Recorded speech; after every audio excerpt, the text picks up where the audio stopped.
Have you ever wondered what makes you you? Why you have your dad's eyes or your mom's smile? The secret lies in a tiny, incredible molecule inside every cell of your body called DNA. Think of DNA as the ultimate instruction manual for building and running a living thing. It's a long, twisted ladder, a shape scientists call a double helix. The sides of this ladder are made of sugar and phosphate, and the rungs are where the magic happens. These rungs are made of 4 chemical bases: adenine, thymine, guanine, and cytosine. We just call them A, T, G, and C. The amazing part is that A always pairs with T, and C always pairs with G.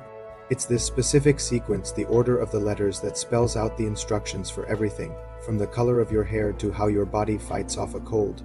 These instructions are organized into sections called genes. So your unique combination of genes is what makes you one of a kind. But what happens when our bodies need to grow or repair themselves?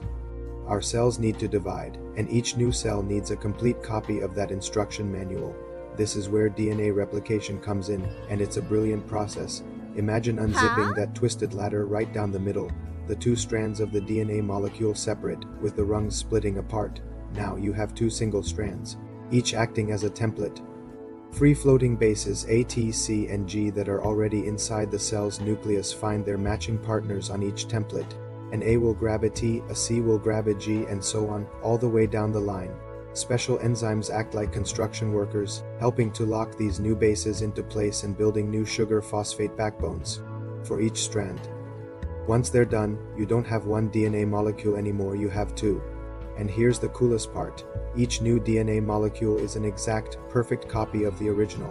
So, from a single blueprint, your body can create trillions of identical copies, ensuring every new cell has the exact same instructions it needs to function properly. It's an elegant, efficient system that's been happening inside you your whole life. It's the fundamental process that allows life to continue and thrive. It's truly mind-blowing, isn't it? If you found this fascinating, hit that like button and subscribe for more deep dives into the amazing world of science. Thanks for watching, and see you next time. Ever wondered how our bodies grow and heal, or how life continues from one generation to the next? It all comes down to 2 incredible processes of cell division: mitosis and meiosis. They might sound similar, but they have very different jobs. Let's break it down. First, let's talk about mitosis. Think of it as the copy and paste function for your body's cells, or somatic cells. When you get a paper cut, mitosis is the hero that creates new skin cells to heal the wound. Its main goal is growth and repair. The process starts with 1 parent cell, which duplicates its DNA. Then it goes through a series of stages: prophase, metaphase, anaphase, and telophase. You can remember this with the acronym MEMAT. In the end, this single parent cell divides just once to produce 2 identical daughter cells. Both new cells are diploid, meaning they have the exact same full set of chromosomes as the original cell. So 1 cell becomes 2 identical cells. Simple, right? Now let's switch gears to meiosis. This is all about reproduction. Meiosis is the special process that creates sex cells, or gametes that sperm in males and eggs in females. Unlike mitosis, the goal here is to create genetic diversity. Meiosis is a bit more complex because it involves 2 rounds of division: meiosis I and meiosis II. It starts similarly, with 1 parent cell duplicating its DNA. But in meiosis I, something amazing happens. Homologous chromosomes pair up and exchange genetic material in a process called crossing over. This is like shuffling a deck of cards to create new combinations, which is why siblings look different from each other. After this first division, we have 2 cells. Then comes meiosis II, which is a lot like mitosis. These 2 cells divide again, but this time without duplicating their DNA. So what's the final result? From that 1 initial parent cell, meiosis produces 4 unique daughter cells. And here's the key difference: these cells are haploid. This means they each have only half the number of chromosomes as the parent cell. This is crucial because when a sperm and an egg combine during fertilization, they restore the full set of chromosomes, creating a genetically unique new individual. So to recap, mitosis makes 2 identical body cells for growth and repair. Meiosis makes for unique sex cells for reproduction. Mitosis has 1 round of division, while meiosis has 2. And the biggest difference? Mitosis creates diploid cells with a full set of DNA, while meiosis creates haploid cells with half the DNA. Understanding these 2 processes is like unlocking a fundamental secret of life itself.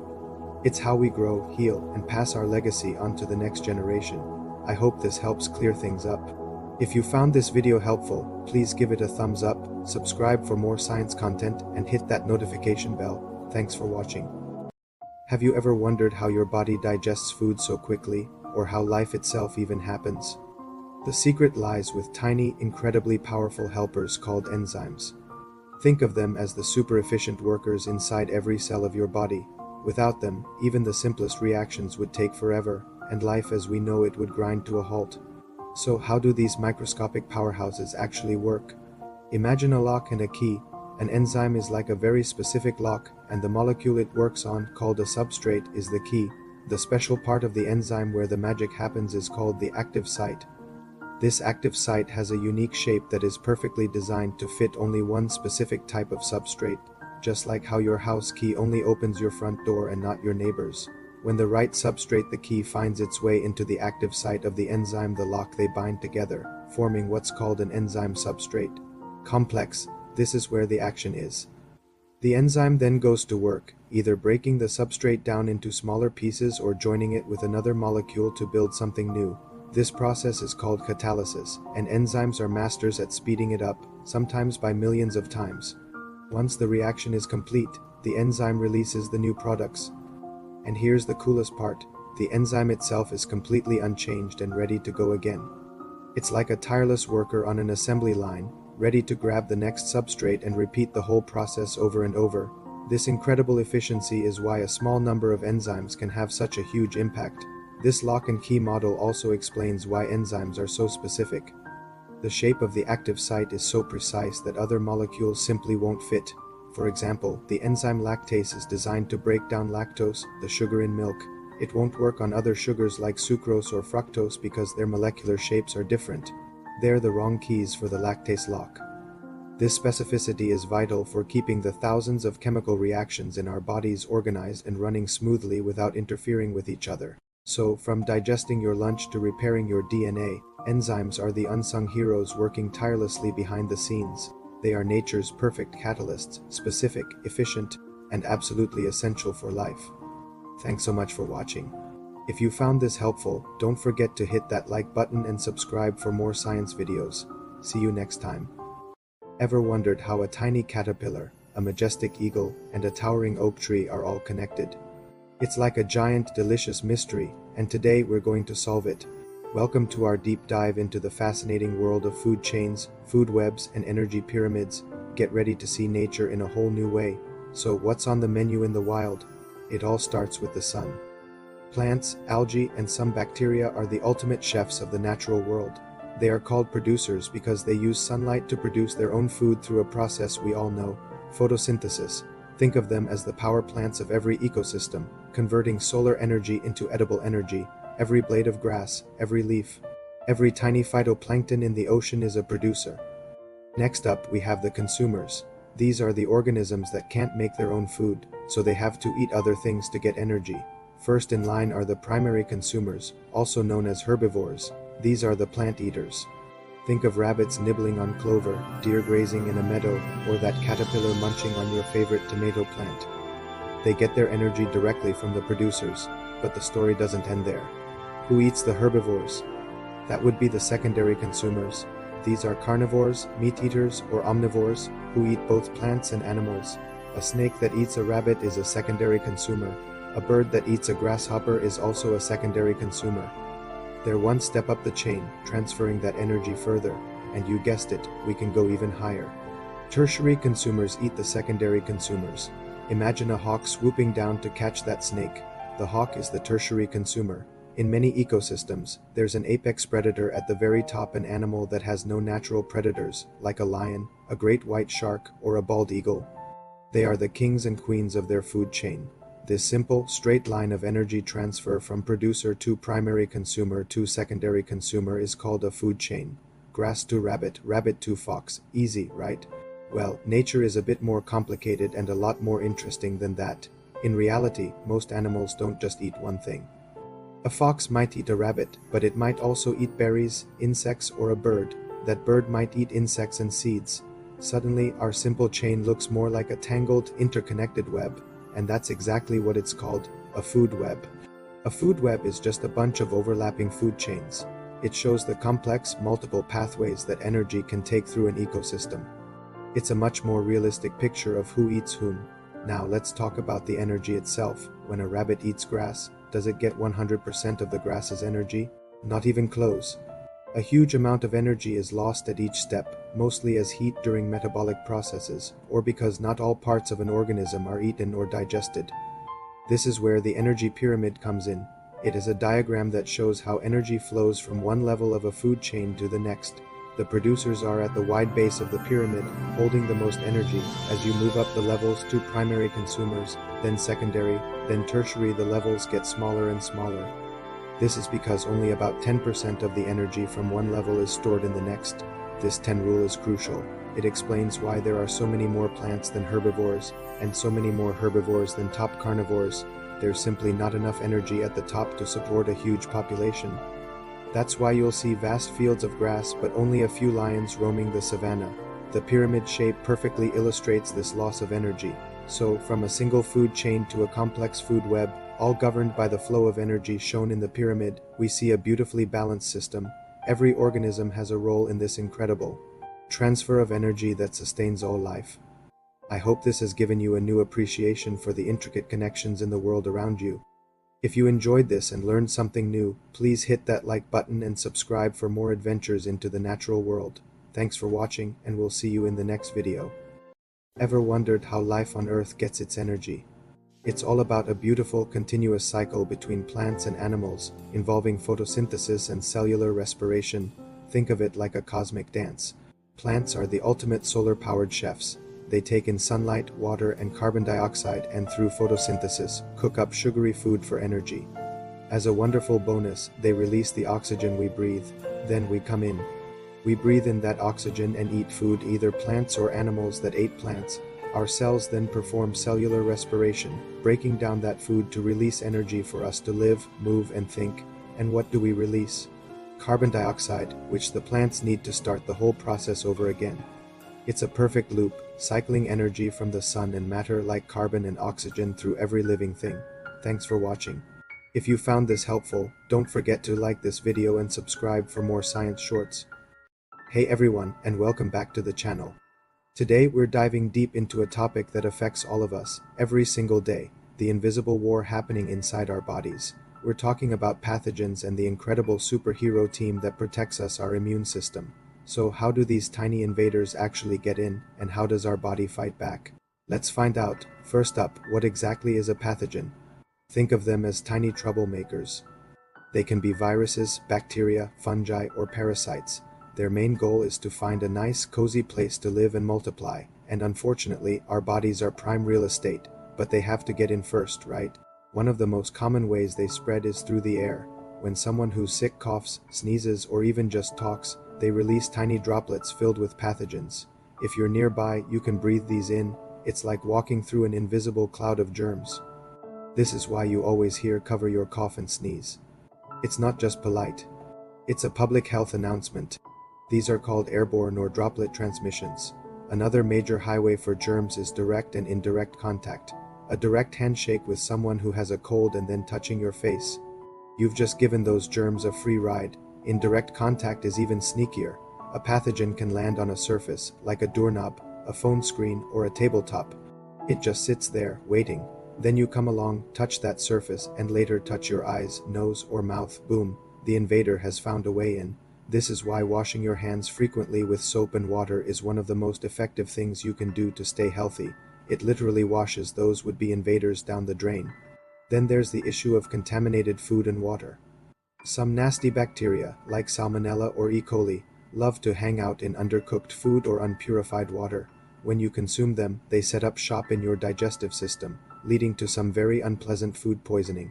It is a good reminder to always cook your food thoroughly and be mindful of where your water comes from, especially when you're traveling. And finally, some pathogens use a middleman. Think of mosquitoes carrying malaria or ticks carrying Lyme disease. These creatures are called vectors. They pick up a pathogen from one infected host and then deliver it to another through a bite. It's like a tiny, unwanted delivery service.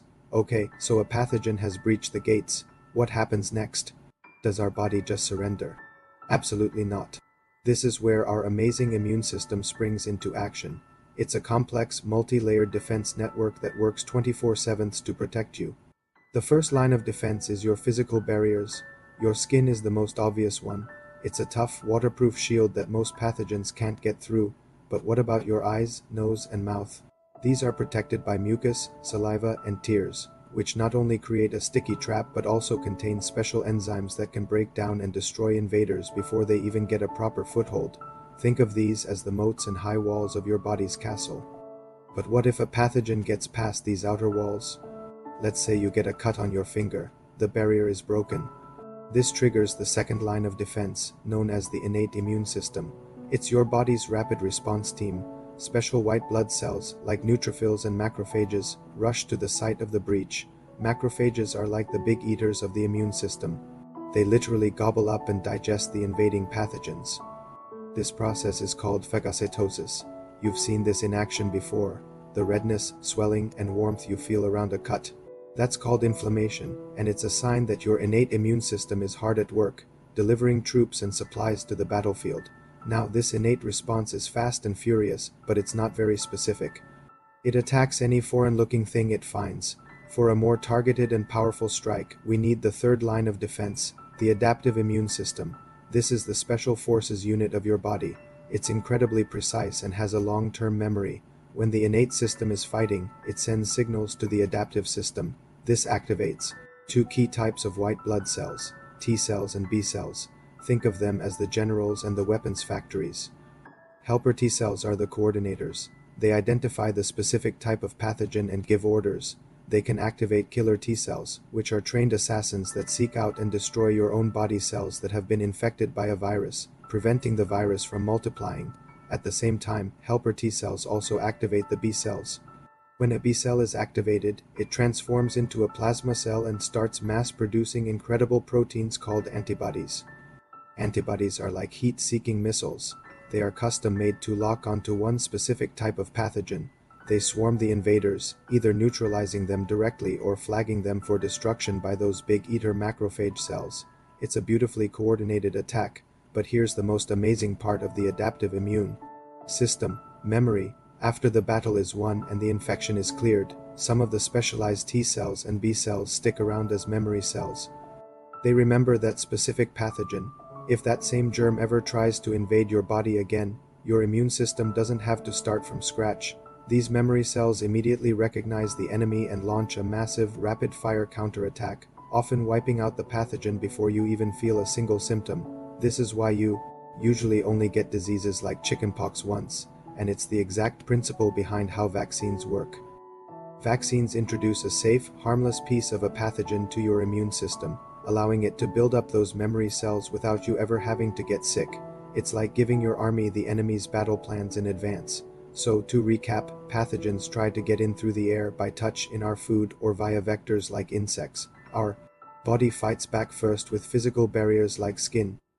If that fails, the fast-acting innate immune system causes inflammation and sends in cells to eat the invaders.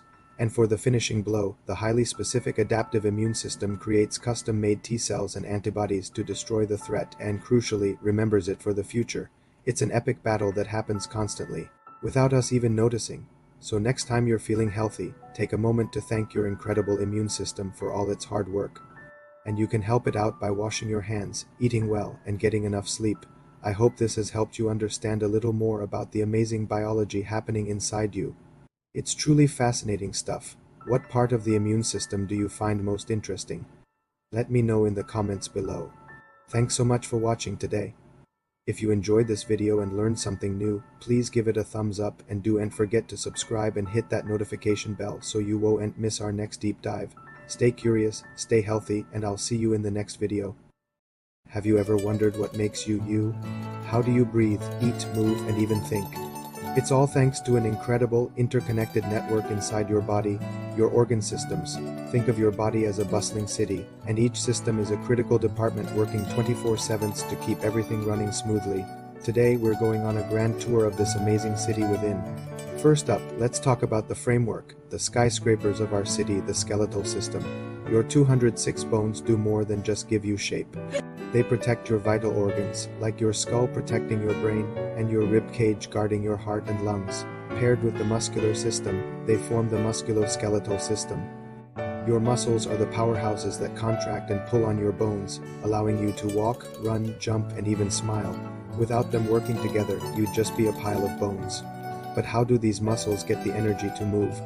That's where the digestive and respiratory systems come in. Your digestive system is like the city's food processing plant. When you eat, it breaks down food into tiny nutrients that your body can absorb. Simultaneously, your respiratory system, with your lungs as the main players, pulls in oxygen from the air you breathe. These two systems are like the ultimate delivery service partners. Now, how do those nutrients and oxygen get to every single cell in your body?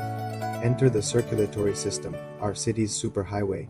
Led by the heart, this system pumps blood through a vast network of arteries and veins. Blood acts like a fleet of delivery trucks, dropping off oxygen and nutrients to the muscles, bones, and every other part, while also picking up waste products. Speaking of waste, every city needs a sanitation department, and that's the job of the excretory system. Your kidneys, for example, are master filters, cleaning your blood and turning waste into urine, which is then removed from your body. This keeps our internal environment clean and balanced. But who's in charge of all this? Who's the mayor, the city planner, and the 911 dispatcher all in one? That would be the nervous system. Your brain, spinal cord, and nerves form a complex communication network. It sends and receives electrical signals in fractions of a second, telling your muscles to contract, your heart to beat, and your lungs to breathe. It also allows you to see, hear, taste, and feel the world around you, working. Alongside the nervous system is the endocrine system. If the nervous system is like sending an instant message, the endocrine system is like sending a company-wide memo. It uses chemical messengers called hormones, released by glands, to regulate long-term processes like growth, metabolism, and mood. And finally, we have the city's defense force, the immune system. This incredible network of cells and proteins is constantly on patrol, identifying and destroying invaders like bacteria and viruses to keep you healthy. It's your personal army, always ready to protect you. So you see, no system works alone. Your muscles need oxygen from your lungs and energy from your food. Your brain needs a constant supply of both, delivered by your heart. Everything is beautifully and intricately connected. It's a symphony of cooperation happening inside you right now. Isn't the human body just incredible? Thanks for joining me on this tour of the city within. If you found this fascinating, hit that like button and subscribe for more amazing journeys into the world of science. Stay curious and see you next time. Have you ever looked in the mirror and wondered, why do I have my dad's nose but my mom's eyes? Or maybe you have curly hair when both your parents have straight hair. It's a question we've all asked, and the answer lies in a fascinating field of science called genetics. Today, we are going to unravel the mystery of how traits are passed down from one generation to the next. It's like being a biological detective, and trust me, it's cooler than it sounds. So let's start with the basics. Inside almost every cell in your body, you have something called DNA. Think of DNA as a massive instruction manual that tells your body how to build and operate everything, from the color of your hair to how your heart beats. This DNA is organized into structures called chromosomes. Humans have 46 chromosomes, arranged in 23 pairs. Here's the crucial part. You get one chromosome from each pair from your mom, and the other one from your dad. That's right, you're a 50/50th mix of your parents' genetic blueprints. These instruction manuals contain specific chapters called genes. Each gene is responsible for a particular trait, like eye color, height, or even whether you can roll your tongue. For each trait, you have 2 copies of the gene, one from each parent. These different versions of a gene are called alleles. Let's take eye color as an example. You might get a brown eye allele from your dad and a blue eye allele from your mom. So if you have one of each, which one wins? This is where the concepts of dominant and recessive alleles come into play. A dominant allele is like the loud, confident person at a party. If it's there, it's going to be seen. A recessive allele is a bit quieter. It only shows up if there isn't a dominant one around. In the case of eye color, the brown eye allele is dominant and the blue eye allele is recessive. So if you have one brown and one blue allele, you'll have brown eyes. To have blue eyes, you'd need to inherit 2 copies of the recessive blue eye allele, one from each parent. This sounds a bit complicated, right? Luckily, a clever monk named Gregor Mendel came up with a simple tool to predict the outcome of these genetic matchups. It's called a Punnett square, and it's basically a genetic tic-tac-toe. Let's try one. Imagine a father has one dominant brown eye allele, we'll call it big B, and one recessive blue eye allele, little b. The mother has the same combination. We draw a square, put the father's alleles on top, big B, little b, and the mother's on the side, big B, little b. Now we just fill in the boxes by combining the letters. The top left box gets a big B from dad and a big B from mom. The top right gets a big B from dad and a little b from mom. The bottom left gets a little b from dad and a big B from mom. And the bottom right gets two little b's. What does this tell us? We have four possible outcomes. One combination, big B results in brown eyes. Two combinations, big B, little b, also result in brown eyes because the dominant allele takes over, and only one combination, little b results in blue eyes. So for this couple, there is a 75% chance their child will have brown eyes and a 25% chance they'll have blue eyes. Pretty neat, right? Of course, human genetics is way more complex than just one gene for one trait. Many traits, like height or skin color, are influenced by multiple genes working together, plus environmental factors. But this basic principle of dominant and recessive alleles passed down through genes is the foundation for everything. It's the reason families share resemblances, and also why we're all so wonderfully unique. It's the beautiful, intricate dance of life written in our DNA. So the next time you see a family photo, you'll know the science behind the smiles and see the genetic story being told. If you found this fascinating, hit that like button and subscribe for more deep dives into the world around us. Thanks for watching, and see you in the next video. Hey science enthusiasts, and welcome back to the channel. Ever wondered how a tiny cut on your finger heals, or how you ended up with your mom's eyes and your dad's smile? It all comes down to two incredible, but often confusing, processes happening inside your cells right now. Mitosis and meiosis. They might sound similar, but they have completely different jobs. Stick around, because by the end of this video, you'll be a pro at telling them apart. So let's start with the big picture. Think of your body as a massive, bustling city. To keep this city running, growing, and repairing itself, it needs to make more of its basic building blocks, the cells. That's where mitosis comes in. Mitosis is all about making identical copies. It's like a cellular copy machine. Imagine you have one cell.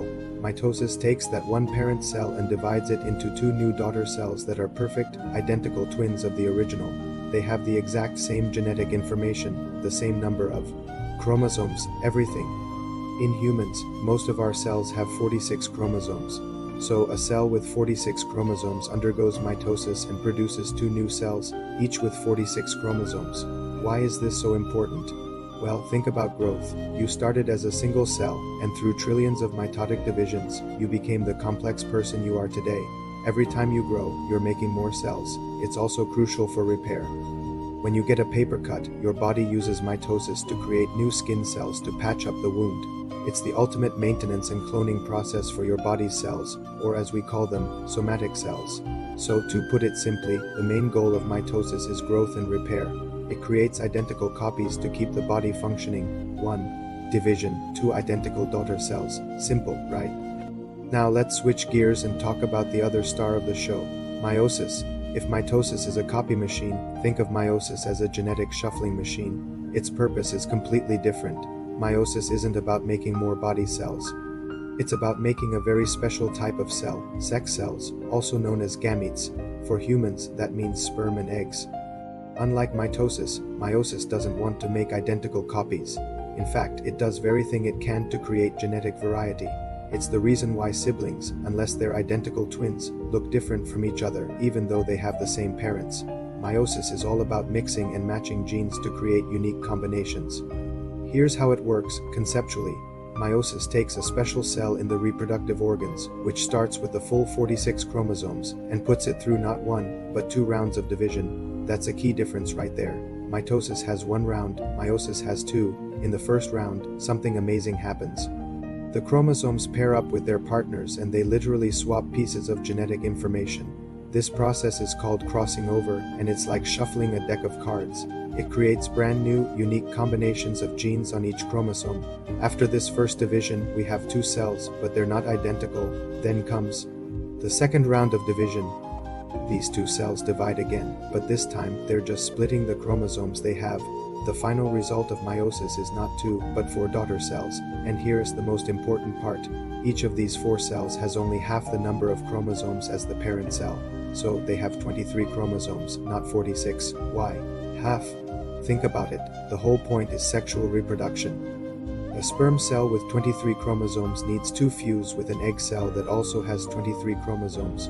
When they combine during fertilization, presto, you get a new single cell called a zygote with the full 46 chromosomes, 23 from mom and 23 from dad. This single cell will then use mitosis to grow into a brand new, unique individual.